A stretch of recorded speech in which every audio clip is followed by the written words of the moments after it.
Hello students, so today we are going to start a new unit electrochemistry. So welcome to first lecture of electrochemistry.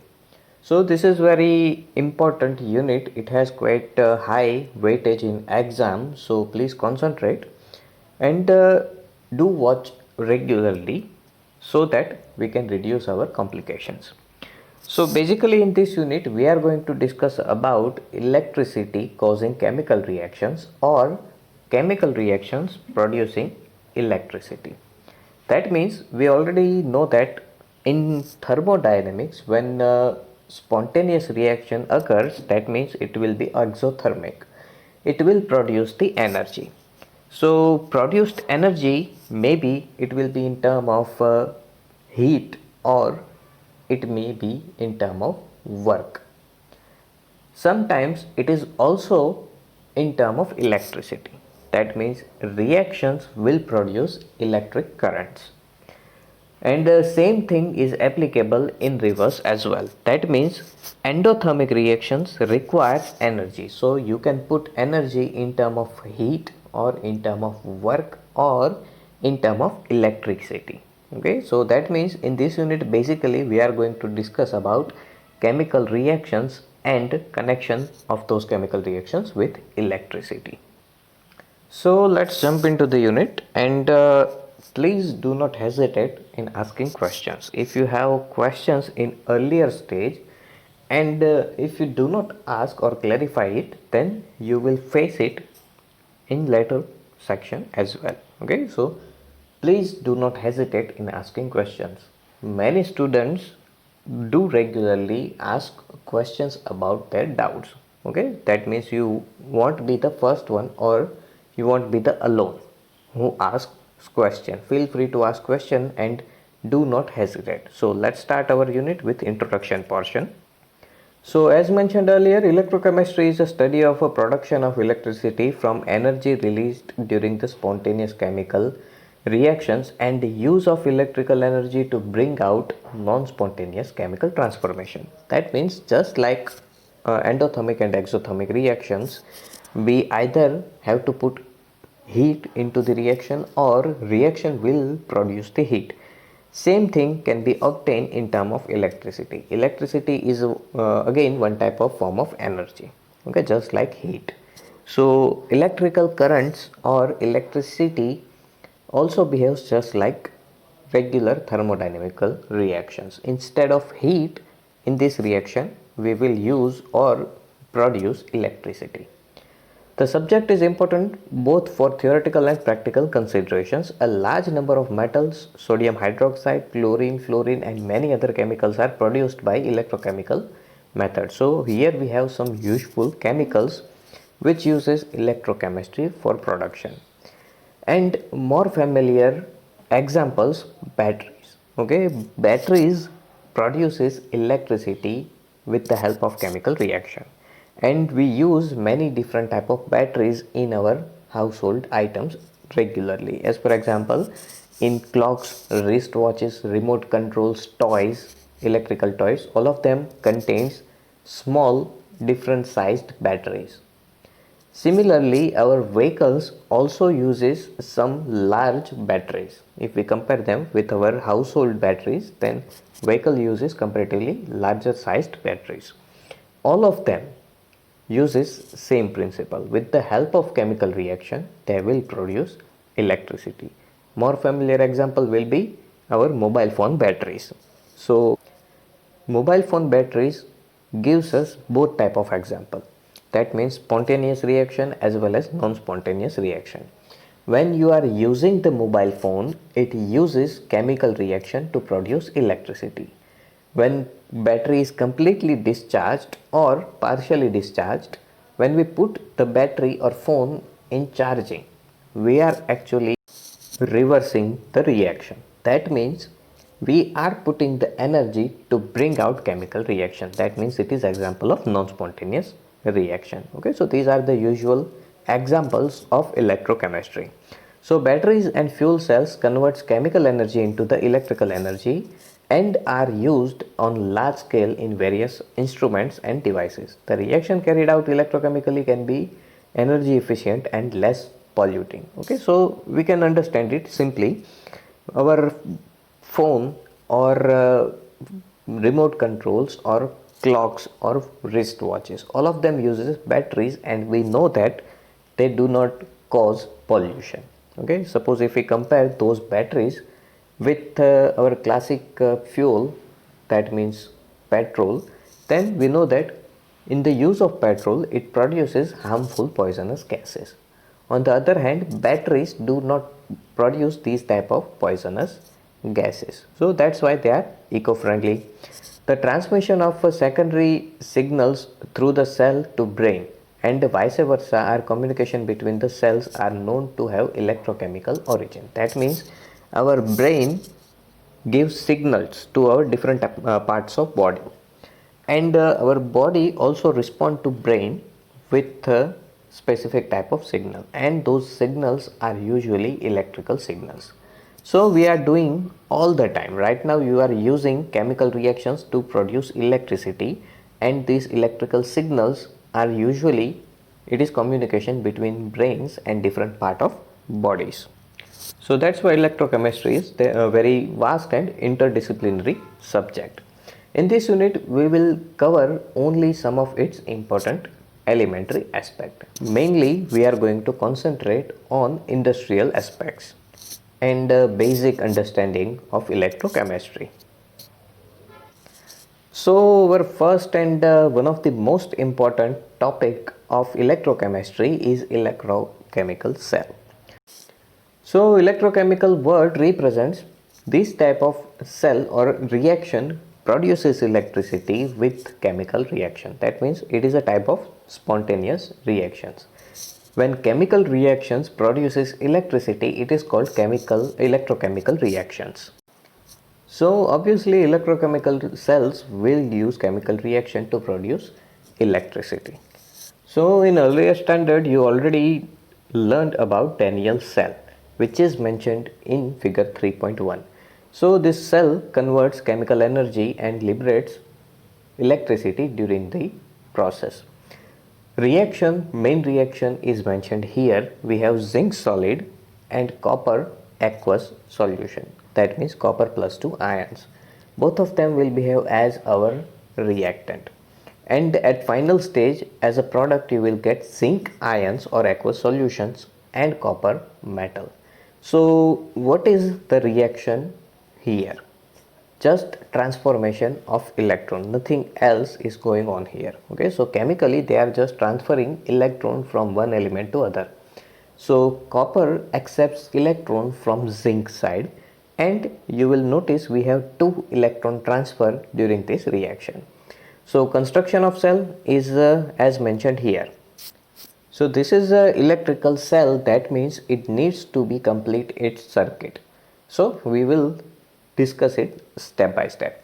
So as we can see, on left hand side we have zinc solid, on right hand side we have copper solid. So and notice here some signs are mentioned. As we can see, in the zinc side we can see minus is mentioned, and in copper side we can see plus is mentioned. Just like our regular cells, as we can see, we have plus and minus sign will be present at the bottom. So similarly, just like our cells, dry cells which we use, pencil cells which we use in our household items, they also have this type of plus and minus signs. Okay, so we are familiar with these type of signs on batteries. So these metal rods, zinc and copper metal rods, are connected using a conducting wire, which is mentioned here. Okay, usually we use copper wires because copper is very good conductor of electricity. So these copper and zinc rods are actually known as electrodes. They are called electrodes. So two different electrodes are attached with each other using conducting wire, so that electron transfer can be obtained. Now to complete the circuit, as mentioned earlier, this is cells, and cells needs to complete their circuits to conduct the electricity. To complete the circuit, we attached salt bridge. So salt bridge helps in conducting electricity It helps in completing the circuit and it will help in neutralization purpose as well. We will discuss all of these points in upcoming portion. Now notice here two different type of flows are mentioned here. One is electron flow and second is current flow, and both of them are opposite to each other. As we can see, electron flow is from zinc to copper side and current flow is mentioned in opposite way. That means current flow is from copper to zinc. So we will discuss all of these aspects in detail. So zinc rod and copper rods are dipped in their respective solutions. That means here you will have Zn2 plus solution, usually ZnSO4, and on the other side here you will have Cu2 plus solution. That means usually it will be CuSO4. So we have zinc sulfate and copper sulfate solutions. We put zinc rod in zinc sulfate solution and copper rod in copper sulfate solution. Then we attached both of these cells using a conducting wire, and to complete the circuit we placed salt bridge. Okay, so now our circuit is complete, and if we put any small electrical device in the path of the flow of current or electricity, that device will use the electricity and it will start functioning. That means if you place a small bulb here between these 2 points, okay, so this bulb will start producing light with the help of chemical reaction occurring in this reaction or cell, which is mentioned here. Okay, so zinc will convert into Zn plus 2 ions, and copper plus 2 ions will convert in copper solid. So how this reaction will occur and how the electricity will produce. So let us concentrate on our reaction. So simply first understand that zinc is more reactive metal than copper. Now what reactivity means for metals? So it means more reactive metal has comparatively high tendency to convert into ions, or ionic state of reactive metal is more stable than metallic state. So according to stability, if we compare zinc and zinc plus 2 ions, then zinc plus 2 ions are more stable. So that's why zinc metal will usually try to convert itself into Zn plus 2 by donating electrons. On the other hand, copper metal is quite less reactive. That means copper metal will try to convert itself into metallic state from ionic state. So if we compare the stability of Cu and Cu2 plus, then Cu is comparatively more stable state than Cu2 plus. That means metallic state is more stable for copper than the ionic state. So we can say that zinc will try to convert itself into Zn plus 2 state and copper will try to convert itself into Cu state, that means metallic state. Okay, so keep in mind, for zinc Zn plus 2 is more stable state and for copper Cu0 is more stable state. So both of the metal will try to achieve their stable state. So zinc, we have two different type of forms of zinc here. Zinc solid, that means zero oxidation state, and solution of zinc, that means Zn plus 2. Same thing is applicable to copper. We have copper metallic and copper plus 2 ions in this solution. So first of all, zinc metal will try to convert itself into zinc plus 2 ions by releasing 2 electrons.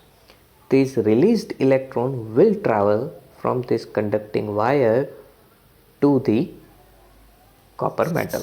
Okay, so because of this, electricity or electron flow will occur from zinc side to copper side. At the same time, copper ion present in the solution will feel attraction towards this electron. So reaction for copper side will be Cu2 plus ion will feel attraction towards the electron provided from the zinc side, and by accepting the electron it will convert itself into copper metal. Okay, so one side we have a reaction when zinc converts itself into Zn plus 2 ion by releasing 2 electron. On the other side, we have a reaction when copper plus 2 ion accepts 2 electron and it converts itself into copper metal. So we have electrons on product side in case of zinc, and we have electrons on reactant side in case of copper. So when we combine these two reactions, electron will cancel out and you will get this net reaction. Okay, so this is our main reaction.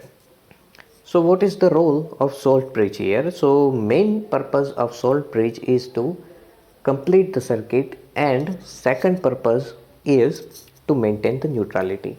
As mentioned in this case, zinc metals will release Zn plus 2 ion inside the solution. So we are just releasing positive ions inside the solution.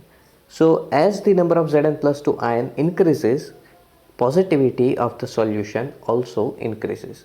So positive solution will oppose the reaction because already higher positive charged containing surface or solution won't allow more ions to be added.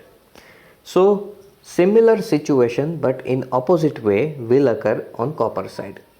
Copper side, as mentioned, electrons will attract positive ion present on solution. So positive ions will accept those electrons and they will convert themselves into metallic copper, and this metallic copper will be deposited on the surface of this solid copper. So that means we are actually removing positive ion from the solution. So left side solution will become more and more positive as the reaction proceeds, and right side solution will become more and more negative. So salt bridge will provide requirement of neutrality. That means on the positive side, salt bridge will provide negative ions so that neutrality can be obtained. And from negative or right hand side, salt bridge will provide positive charge, so again neutrality can be maintained. Okay, so this is the normal functioning of our cell. So let us jump into some details.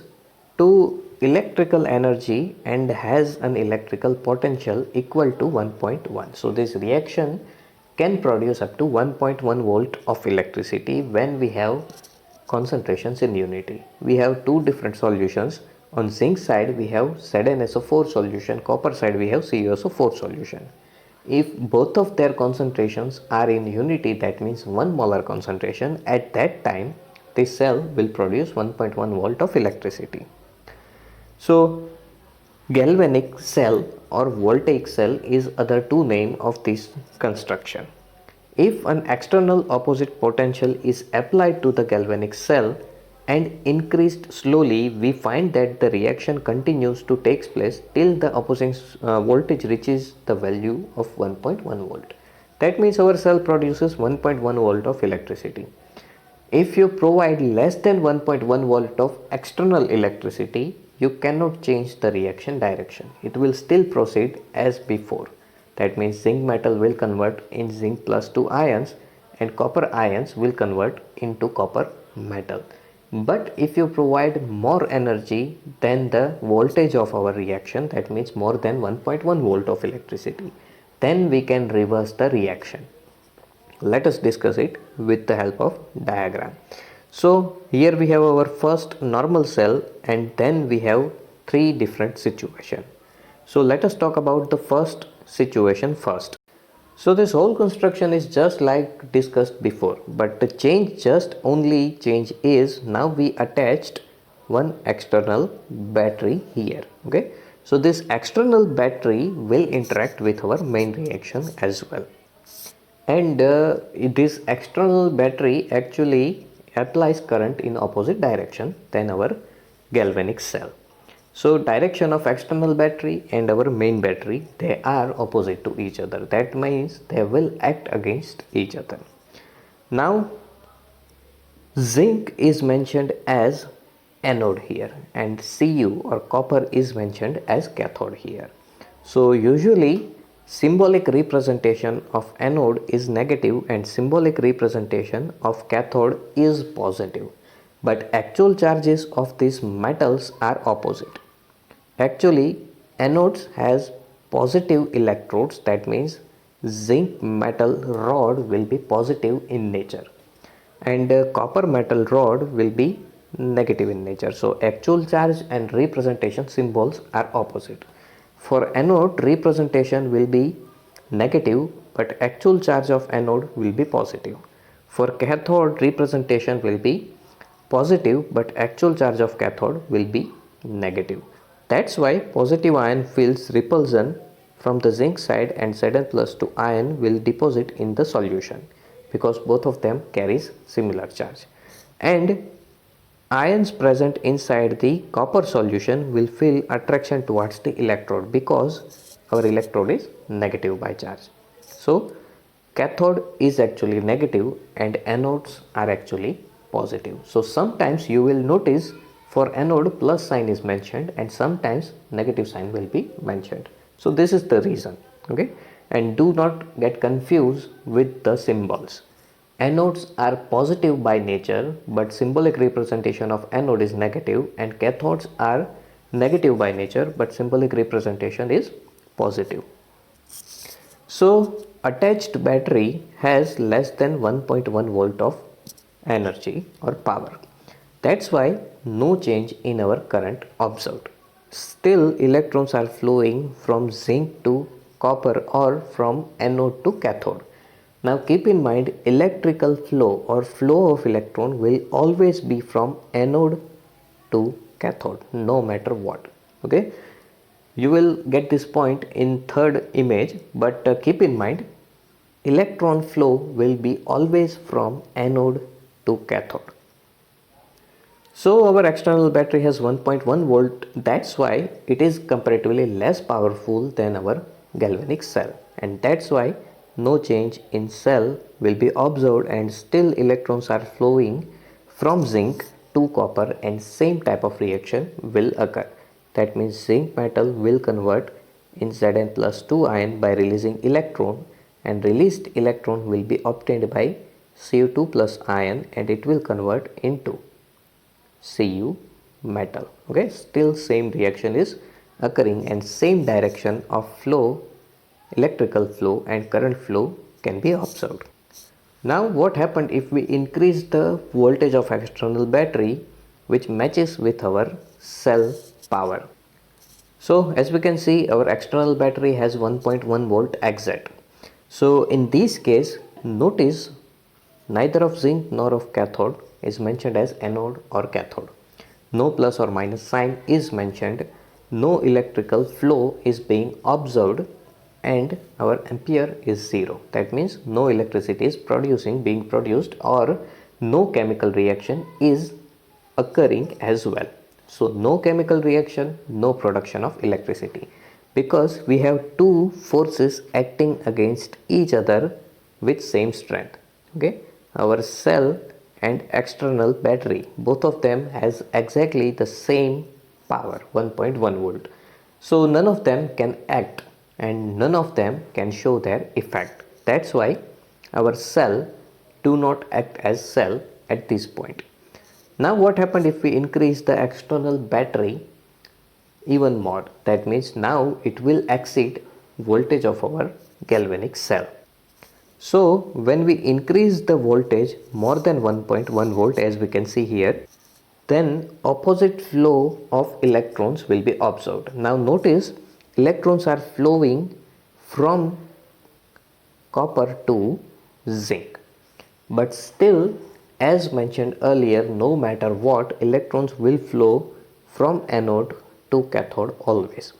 That means now we have to flip the symbols. Initially copper was cathode and zinc was anode, because electrons were flowing from zinc to copper. But right now, because of external battery, electrons are flowing in opposite direction. Electrons are flowing from copper to zinc. That means now copper must be anode and zinc must be cathode. So our cathodes and anodes are now flipped because of external battery, and our reaction will be flipped as well. Initially our reaction was, we have zinc and copper ions as a reactant and they are converting themselves into zinc ion and copper metal as a product. But right now our reaction is flipped when we use more than 1.1 volt of energy in external battery. Now zinc ion will behave as reactant and copper metal will behave as reactant, and they will convert themselves into zinc metal and copper ion. That means opposite products and reactants than the previous reaction, because actually we are charging the battery. Initial reaction suggests with the help of chemical reaction we are producing electricity, so it is a kind of electrochemical cell and it is actually discharging the battery. Okay, we are actually discharging the battery and we are obtaining electricity, just like as mentioned earlier, when we use our phones, mobile phones, we are actually using chemical reaction to produce electricity which can power up our device, and it is called electrochemical reaction or discharge of battery. But when we plug it into the electrical outlet, we are actually reversing the reaction or we are charging the battery. So this is actually charging of battery. We are providing external energy to reverse the reaction, and that's why electricity produces chemical reaction which is charging the battery. Okay, and charging the battery is also referred as electrolytic cell. Okay, so when chemical reaction produces electricity, it is called electrochemical cell, and when electrical energy produces chemical reaction, it is called electrolytic cell. We will discuss about electrolytic cell in detail in the same unit, so don't worry about it. We will discuss all of this point in detail, but just for your knowledge, this is the example of electrolytic cell. We are using electricity to bring out chemical reaction. So this is basic knowledge of the galvanic cell or our simplest electrochemical cell. Okay, so hope you find this information useful. If you feel any confusion regarding to these points, feel free to ask and we will discuss it again in upcoming lecture. And if you don't have any doubts, then we will move on our next point in next lecture. Thank you.